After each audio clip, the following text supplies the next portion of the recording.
hear those sleigh bells Jingling, jingling too. So, You forgot the hoo-hoos! Oh, we had it all set up. We had it all planned. We should have practiced. We should have practiced. We didn't practice. We didn't. Yeah, I have to practice. It's one huge blooper reel here. It is. Yeah, it's a mess. But It's anyway, Christmas time. if you haven't noticed, Jinx is an elf, and Christmas time. We're Christmas tournament time. So Christmas tie, the hat. You know, it's Christmas spirit. You're not in the Christmas spirit. I love Christmas. What are you talking about? I love it. I'm just don't have a hat and tie. And You're wearing ornaments now. I'm like a tree. yes, you are like a tree. Sometimes people wish I would sit on here and act like a tree and not say anything.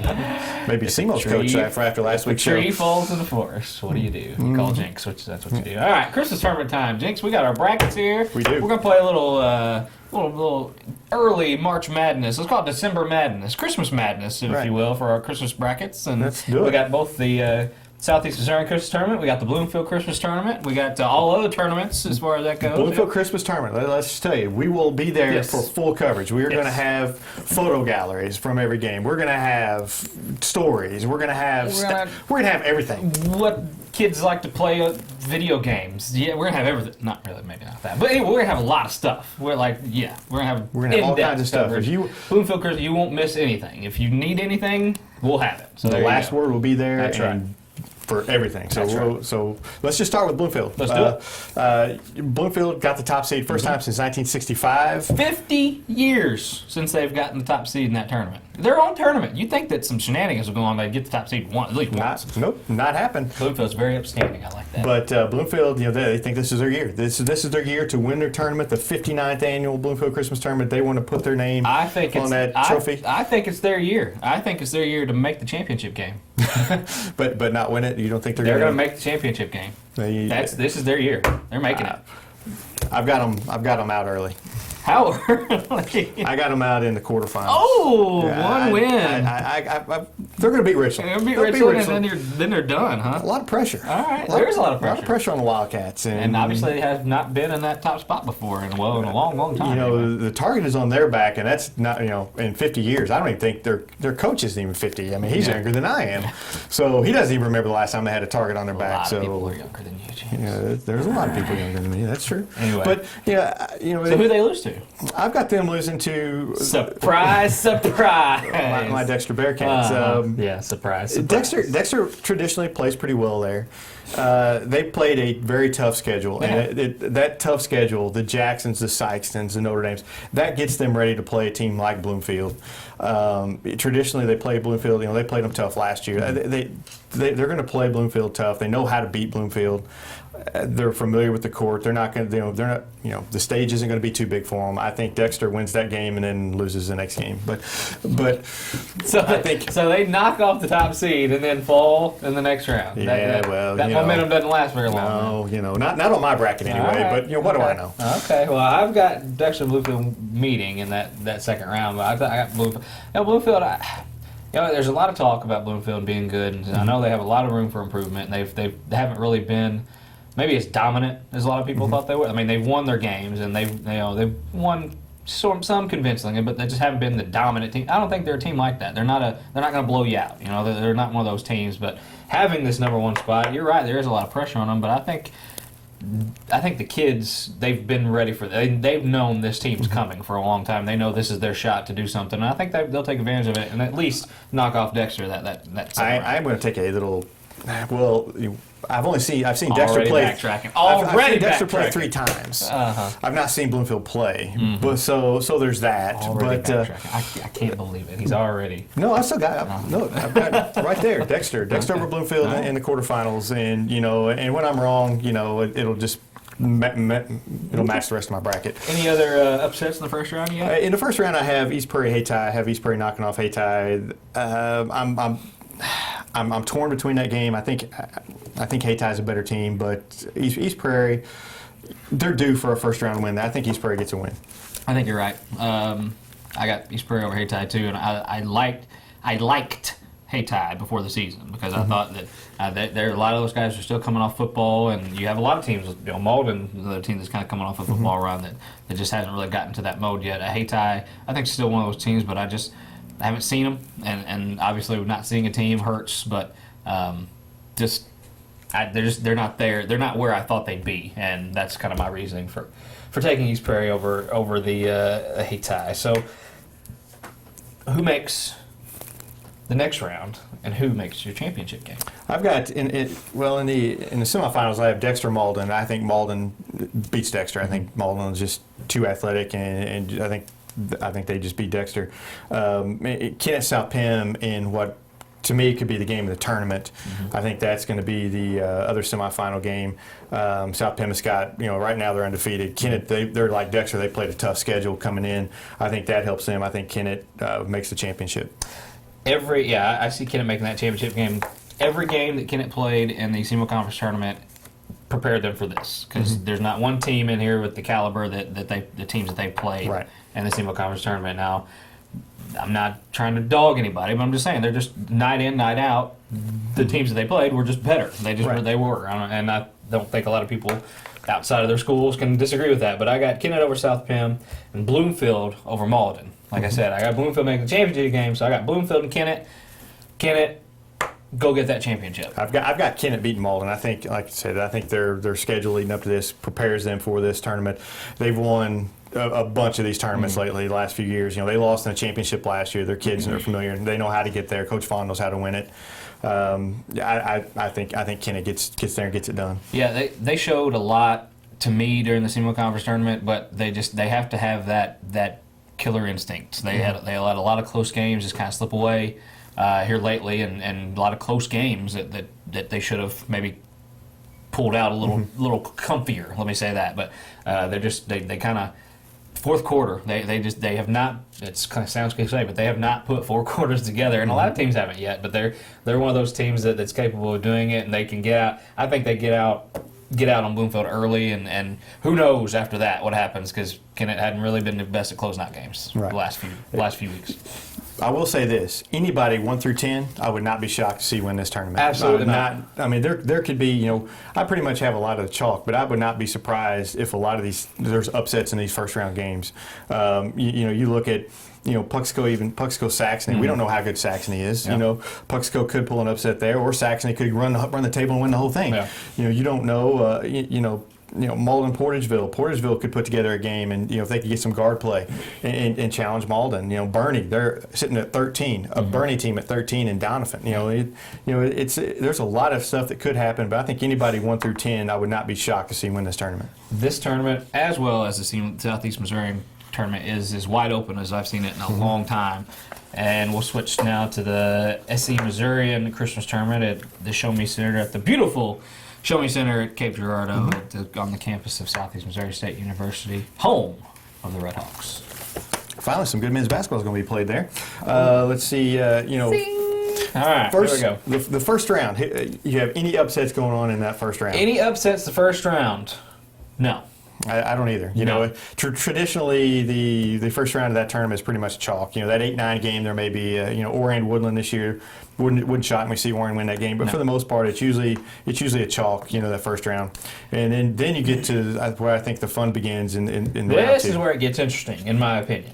If you go chalk that first round, you got Jackson versus Woodland, you got Charleston versus Advance, you got Cape Central versus Scott City, you got Notre Dame versus Scott County Central. That's if you go chalk.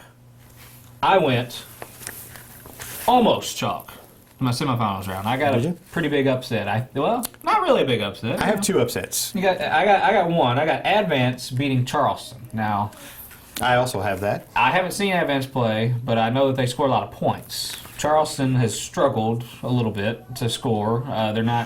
They're just kind of in the same boat as Kennett. They just haven't really put four quarters together. They're not there yet, I don't think.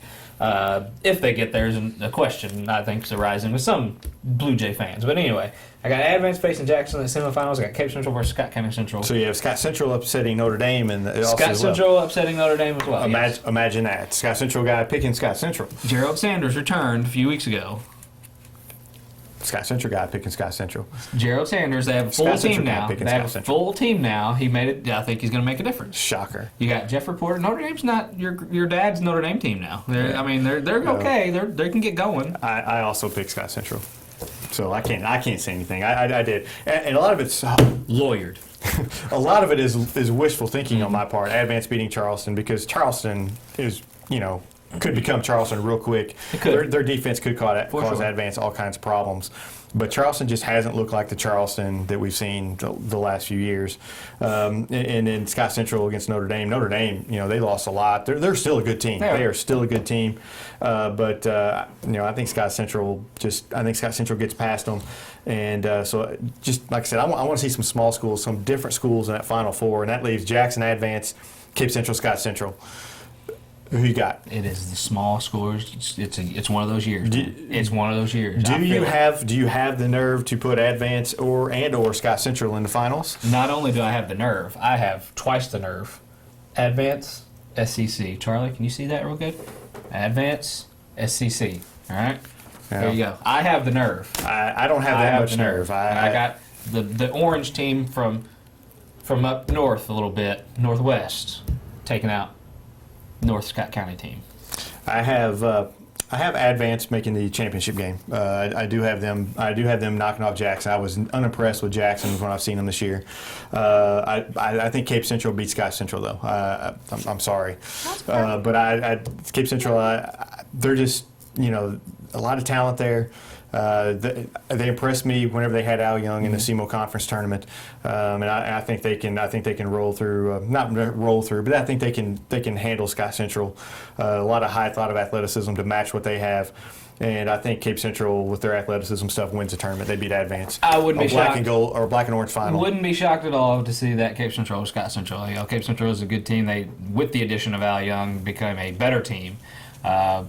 Just again, Cape Central is just you never can bank on them. You can't do it. You can't do that. I'll tell you what I don't want to see, and I don't want to see a Jackson, Charleston, Cape Central, Notre Dame Final Four.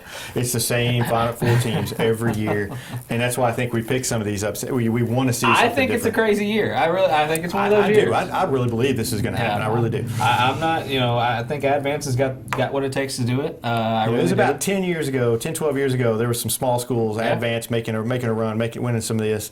Scott Central's been in there, obviously when they had Otto Porter and such, but outside of Scott Central, very small schools are not, really making noise in the Final Four in the championship game. I think you get Advance in that championship game, and that place will be packed. Like you said, you get those same schools. It's just expected, and people just expect those big teams to be it. Advance has got a tough road, though. They got, if the Seeds go, they got Charleston and Jackson. They'll definitely earn it. If they beat Charleston and Jackson, I don't care who they face in the finals, they're winning. That's a road right there for them. But we got an OIT final representing. I got an OIT final representing the Southeast Missourian final. I tell you what, that would be a well. Yeah, I think the fans would like that. I think the fans would like something a little bit different than what they've seen in the past. I do too. I think, like I said, I'm sticking to it. It's one of those crazy years, man. We have a couple other Christmas tournaments going on. New Matter is taking part in the Carbondale tournament again. They will take on Madison on the 29th in their first game. We don't know much about these teams. Last year they made the championship, the Super Championship game is what I think it's called. So I don't know if they have what it takes to get there this year, but I expect them to get a couple wins in this tournament. They can get a few. Like I said, I don't know if that means Madison. If that's it's not Madison Prep. Madison Prep, right? They're not around anymore. It's a Madison, Illinois, I believe. Yeah. I believe it's a school over there. I think they played them last year, if I'm not mistaken, and beat them. But I think I see Murfreesboro and Carlisle County. Both those teams are pretty good. They'll get one of them in the next round. That may be a tough game. The bracket looks tough. You got Covington, you got Carbondale, you got White Station and Cardinal Ritter. Yeah, that's tough. At least New Matter gets to play in the small school division, where the large school division down there. That's a tough bracket. And then we go to the St. Dominic Emo's Pizza Christmas Boys tournament, and that'll be the Sykeston boys are the top seed up there. They roll. I think they win. Now rolling, that's they're definitely. They've had some success in this tournament for sure. Rolling, they never seem to play the number 2 seed in that championship game. The team, the big marquee game. This year it's Fort Zumwalt South. They really, I think last year they did, but before that they never really ended up having to play that that marquee game, they always had to play like a 3 seed or something. You know, I think Sykeston wins this tournament. People seem to think that this tournament's kind of weak, but I mean, if you look, there's some good there's teams. some good teams in this, and it takes a lot to win this. And you know, they play not great teams, but they're good teams. Right, You know, they're they're good teams. good big school teams, and Sykeston does fairly well in this tournament. Sykeston only lost 1 game up there, Yeah. if I'm not mistaken, and I think they. It's a championship, the championship game, last year, yeah. but I think they roll through, and I think they get it done this year. The girls are also in it. You want to take any take on that? They're the 3 seed. Yeah. I don't know anything about that, but I think they're going to do well. I think they'll get a couple wins. I don't know if they can win it, but I think they'll get a couple wins up there. We'll see. I think they got a shot. They got a shot to make the championship game. I don't know if there's tons of Christmas tournaments around, but these are the ones that matter. These are the ones, to us. these are the ones we care about. And like I said, we will see you guys at the Bloomfield Christmas tournament. Check us out for all that stuff there. Check out SEMO Ball. They'll have all the Southeast Missouri Christmas tournament. We will have your Christmas tournaments covered. We got your back, bro. So we will see you guys next week. Maybe we may even be on location at the Christmas tournament next week. I'm planning on it. You going to be there? I'm going to be there for every game, so I should be. All right. Well, Maybe some on location shoot next week. So bring your get up. I'll dress up again. Yeah, we'll see. Yeah, We'll see you guys next week on The Last Word. Merry Christmas. Merry Christmas. Happy New Year. And Happy Hanukkah.